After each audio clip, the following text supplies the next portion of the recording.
What's happening, financial coaches? It's Pete here. I want to answer a question. It's kind of a specific question from a financial coach, asking about how to address the housing market situation. So, homes are at a peak, and I've actually talked to some people, not even in coaching situations, but just people kind of picking my brain about stuff. Not recently here, but over the last couple of years, you have probably seen that the housing market is very tight. There just isn't a lot of inventory, and for the inventory there are a lot of interested people. And the part of this was a big flight from downtown areas to less populated suburban areas, or even areas that traditionally didn't have booming markets because people can work and telecommute now like they couldn't before. And so it's kind of had a resurgence for actual standalone homes. And in fact, what's happening, I think, in some areas is that the downtown areas, community housing, high rises, apartment buildings, those types of things aren't doing as well as the single family home market. So the question was kind of proposed to me in the way of like, what kind of information are we telling them? That they should wait till the housing market softens, or we should wait to interest rates come back down a little bit, or we should try to get ahead of the interest rates rising and get our interest rate locked in now and buy a home no matter what, even though the market's up. I don't know what's going to happen. Let me tell you that. And nobody does. Nobody does for sure. And if I were to try to explain to people what's going to happen, I could kind of say a few things that I think might happen. For example, the housing market is tight. Part of that is because of the very low interest rates, for mortgages. So it's very easy to get a mortgage, a lot of mortgage. Thus, it drives up the home prices because people are competing for it. A lot of times homes are selling for more than the market price or the listing price. And what can happen, especially if interest rates continue to rise, the appetite for mortgages kind of comes down. One, fewer people can maybe qualify, but also the amount that you can borrow as those interest rates rise starts to come down, which could also, as some people think, might soften the market, maybe even flip it. If the interest rates rise a lot, right? Anything can happen. The Fed has said that they want to try to address inflation, and raising interest rates is one of the ways they want to do that. So it could hurt the housing market. The housing market could shrug it off. It could crash the housing market. Who knows, right? It's all speculation. Nobody knows for sure. And if they did, they could be a billionaire literally overnight, and nobody does. Now, what I would say generally on this is part of the problem is the nature of the question, in that this is not an advisory role, right? So my work as an investment advisor, people wanted to come in and talk about what the housing market could do. I was licensed to do that. We could speculate on it. I could tell them, listen, I think there's a 60% chance that this happens, 30% chance this happens, 10% chance this happens. What you want to do is totally, is your choice based on that, but something else could happen too. There could be a black swan event, right? A pandemic could come sweeping through the nation. It doesn't really matter because nobody knows for sure. But what you're trying to do is give them good information so that they can make a decision. In coaching, sure, you could sell, you could provide as much information as you feel qualified to provide. I will also be careful here that, mortgages are regulated, right? You have to be licensed to be able to give advice on those specifically. You have to be licensed to sell or buy or list a home, so don't get into territory where a license is required, or don't get into giving specific information that is reserved for people with licenses. There are economists and legal experts out there who can kind of dive deeper than we can. But I think the issue here is that some people are saying, are you telling people to hold off on buying a home? Are you telling people to get it before, they're all gone and interest rates go up? I don't think you should, in the coaching realm, tell them to do anything. It's really more about trying to give them the fullest picture possible, and it's up to them to make a decision. And I think you can help them explore what they think is the right decision. Now, in a counselor role or an advisor role, certainly we can be a little more direct on that. But in the coaching world, I think we kind of skew a little towards coaching or counseling, and that,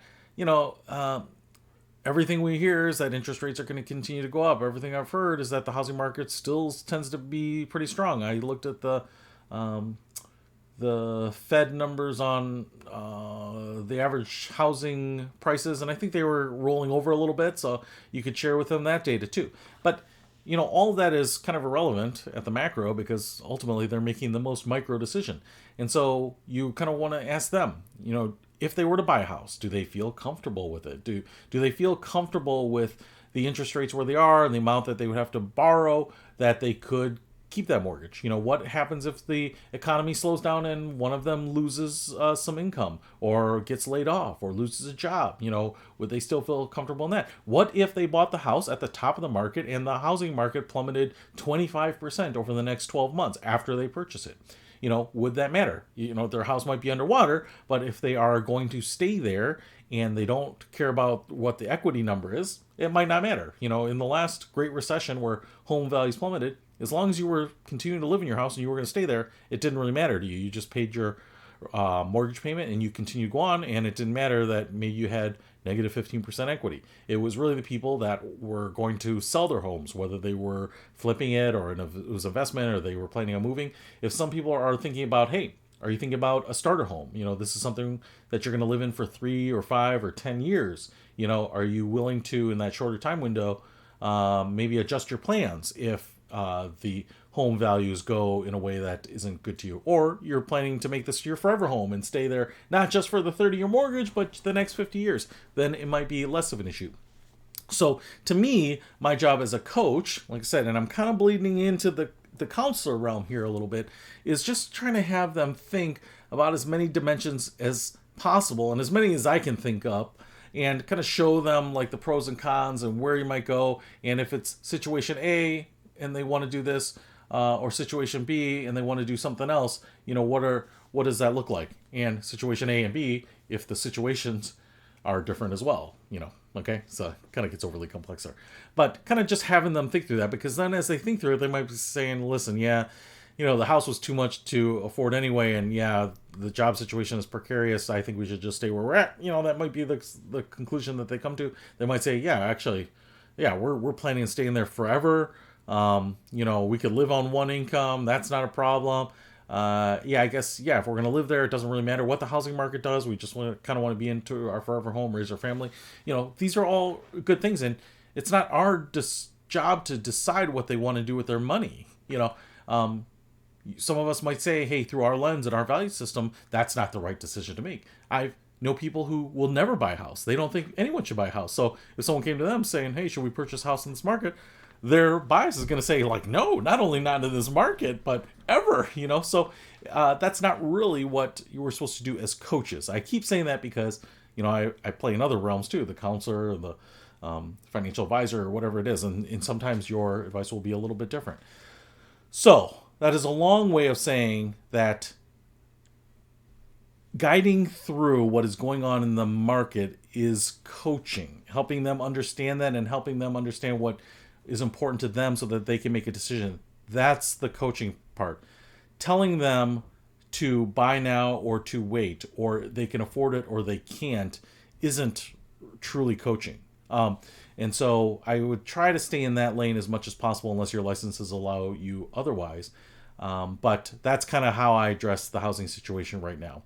Now, my guess is that a lot of people are biting off more than they can chew. That's kind of my guess. A lot of people, from what I've heard, are paying 10, 15, 20% over asking, setting new highs in the markets they're buying because they're just desperate to get something, because they don't think they're ever going to be able to find something, because they have been in their place way too long, because they are tired of being cooped up in a high-rise apartment or whatever it might be. So I get that. And assuming that you are willing to kind of take that bite and do it, that's fine. That's what people are valued. But it's also very similar to me to other times when the market has been red hot. So personally, I'd like to be a seller in this market if I had additional property, but not necessarily a buyer quite yet. So the other thing is you want to think about is, if the economy does slow down, what does that look like? And is making a big purchase the right thing to do? So just things I was thinking about. It was a specific question, kind of talking through this with a number of people, coaching clients,